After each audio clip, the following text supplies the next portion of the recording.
दोस्तों, इन 3 प्रकार के भोजन से मनुष्य की आयु कम होती है। इस प्रसंग में एक प्राचीन कथा है।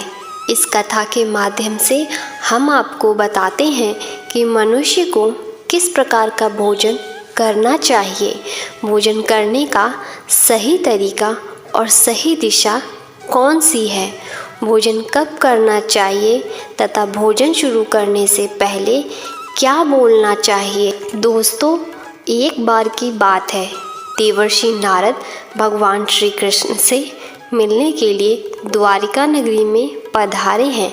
तब भगवान श्री कृष्ण देवर्षि नारद को देखकर उनका स्वागत करते हुए कहते हैं, आइए देवर्षि, द्वारका में आपका स्वागत है। आज किस प्रयोजन से आप द्वारका में पधारे हैं? अवश्य ही कोई महत्वपूर्ण समाचार लेकर आए होंगे।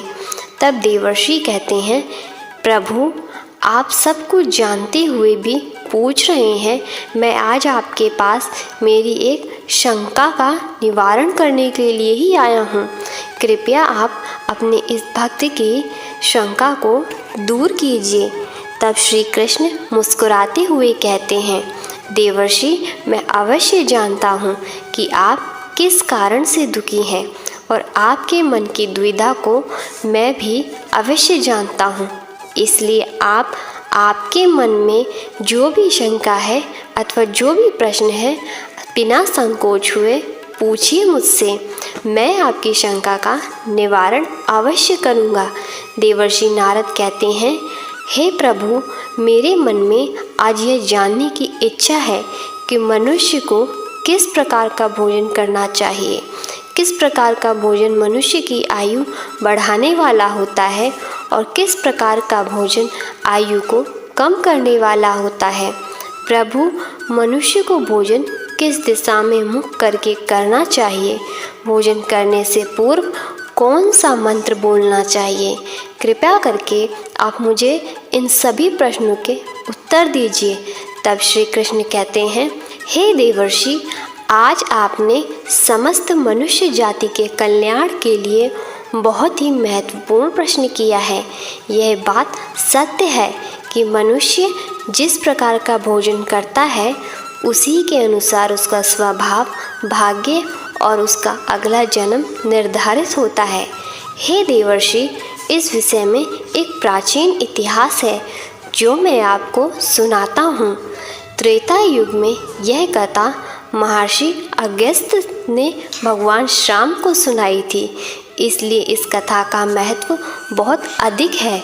इस प्राचीन कथा के माध्यम से आपको आपके सभी प्रश्नों के उत्तर मिल जाएंगे।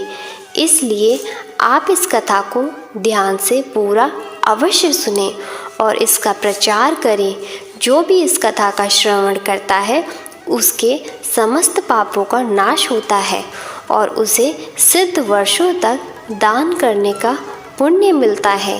देवर्षि कहते हैं, हे प्रभु, मैं इस कथा को अवश्य सुनना चाहता हूँ। कथा को मैं ध्यान पूर्वक सुनूंगा और इसका प्रचार पृथ्वी लोक पर करूँगा।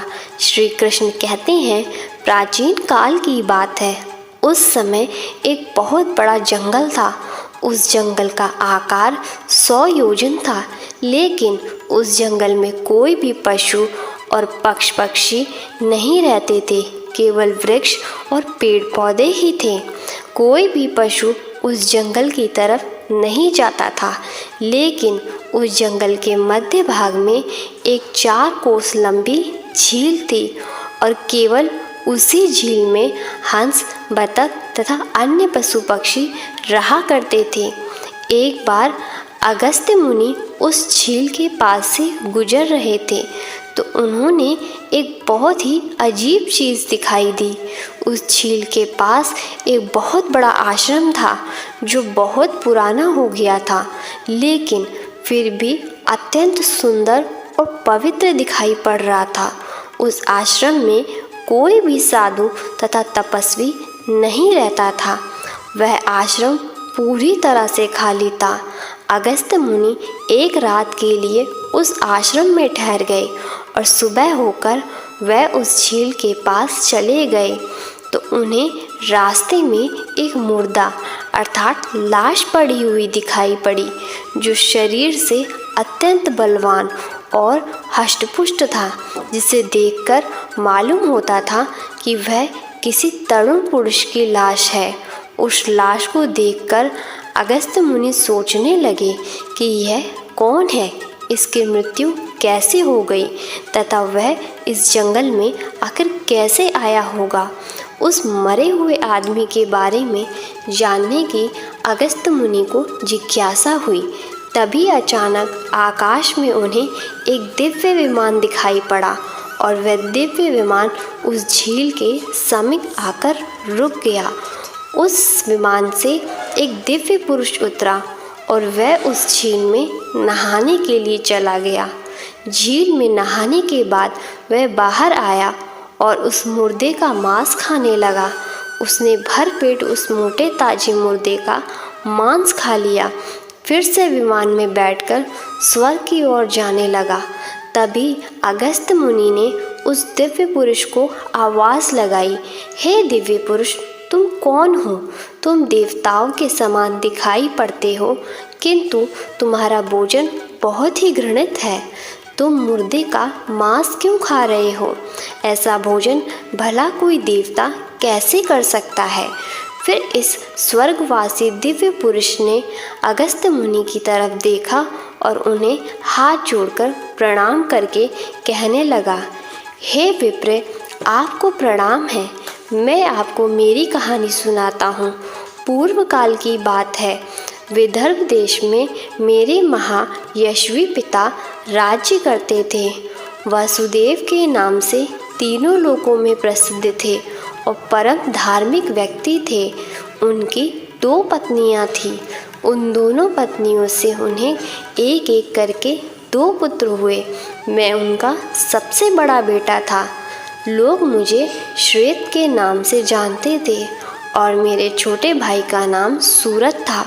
पिताजी की मृत्यु के बाद मुझे विदर्भ देश का राजा बना दिया गया और मैं वहाँ सावधानी के साथ राज्य चलाने लगा।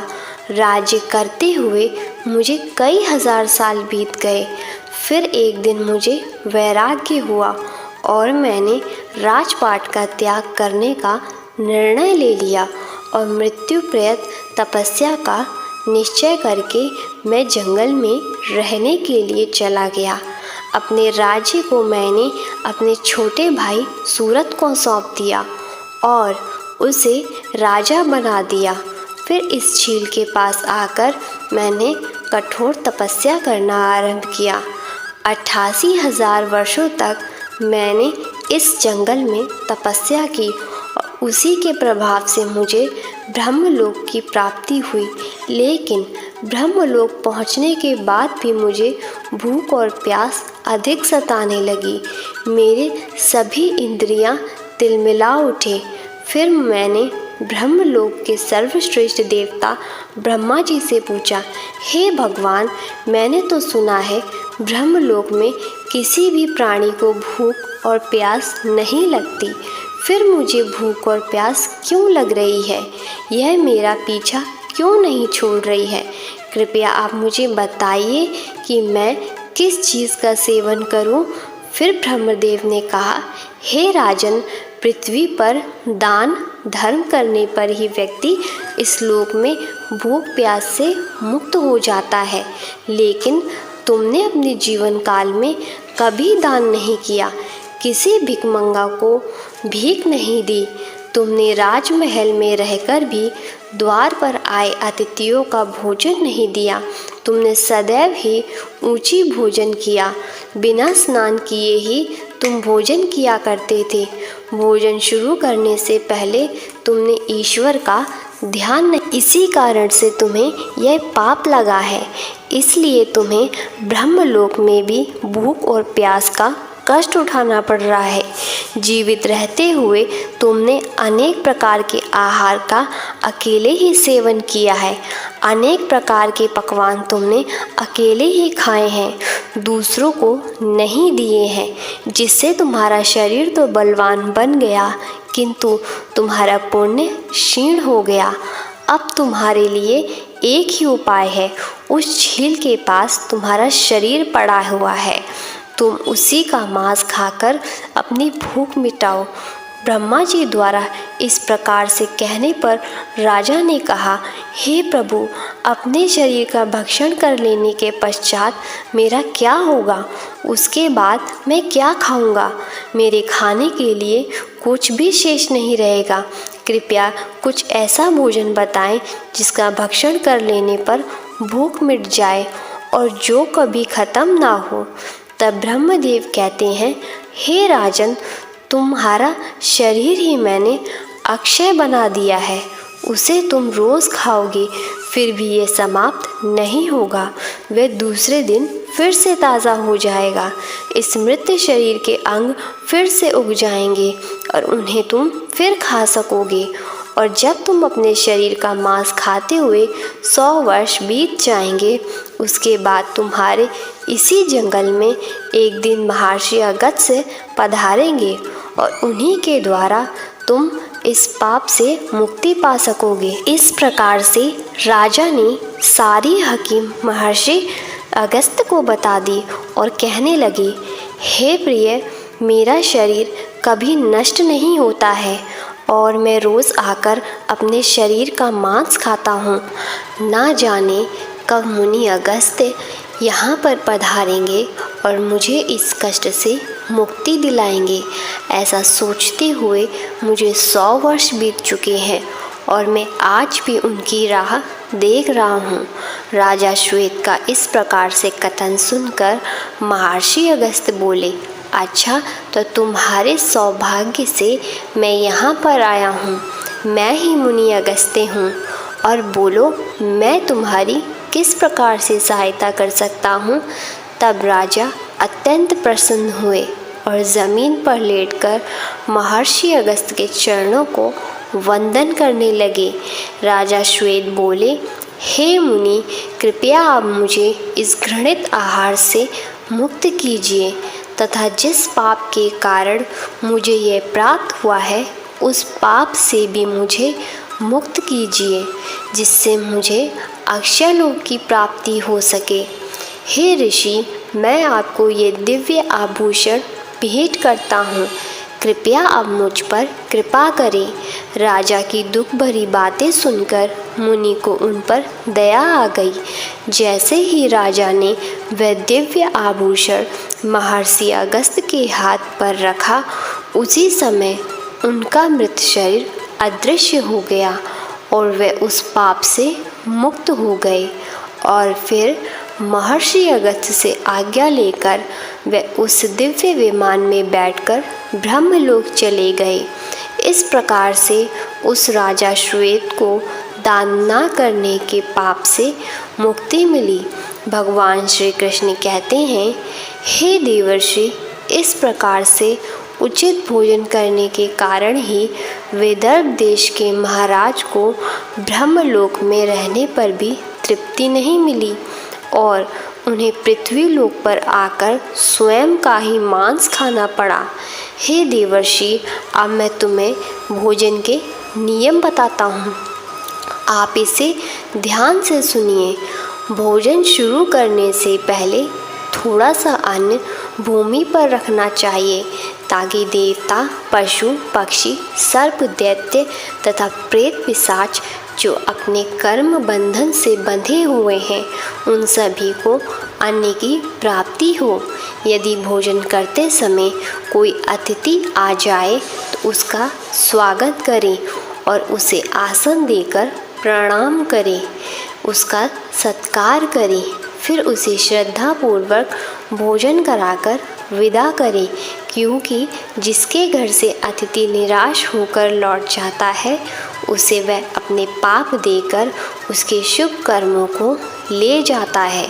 श्री कृष्ण कहते हैं, मनुष्य को पिता के घर में रहने वाली विवाहित कन्या, दुखिया और गर्भ धारण की हुई स्त्री तथा वृद्ध को भोजन कराने के बाद ही भोजन करना चाहिए।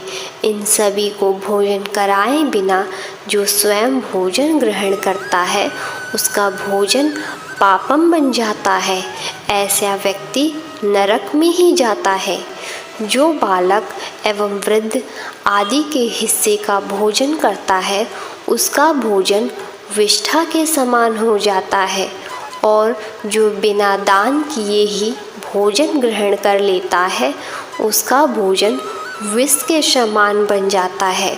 मनुष्य को कभी भी दुराचारी व्यक्ति द्वारा दिया गया अथवा दूसरों द्वारा अपमानित करके दिया गया भोजन कभी भी ग्रहण नहीं करना चाहिए।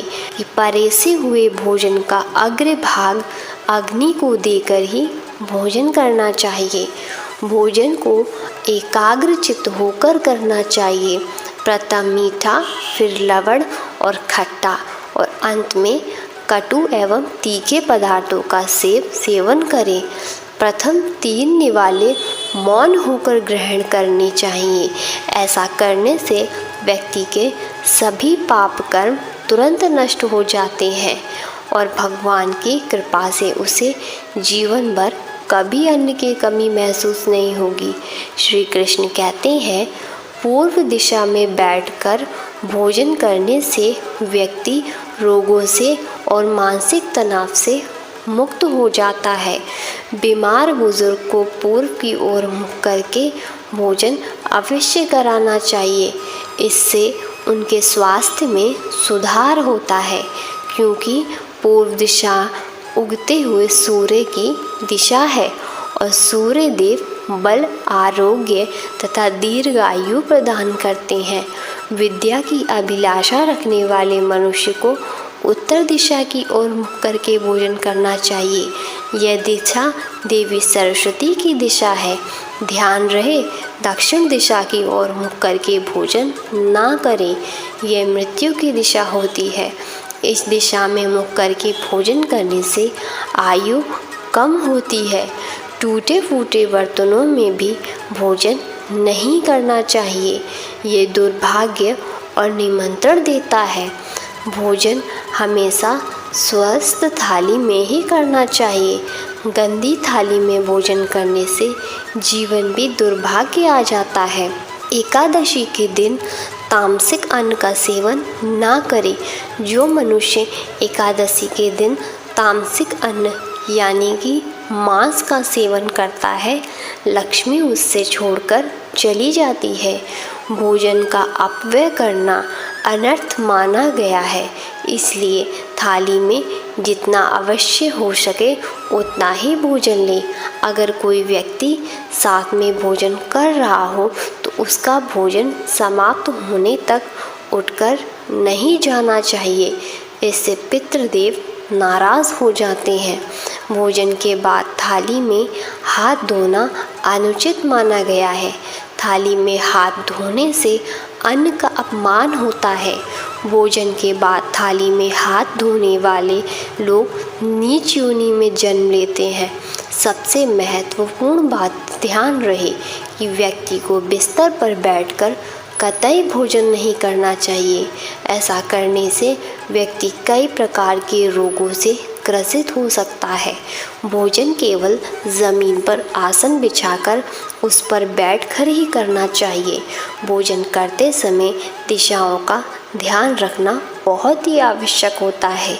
यदि गलत दिशा में बैठकर अथवा गलत दिशा में मुख करके भोजन करने से व्यक्ति को उसके अनिष्ट का परिणाम प्राप्त होते हैं।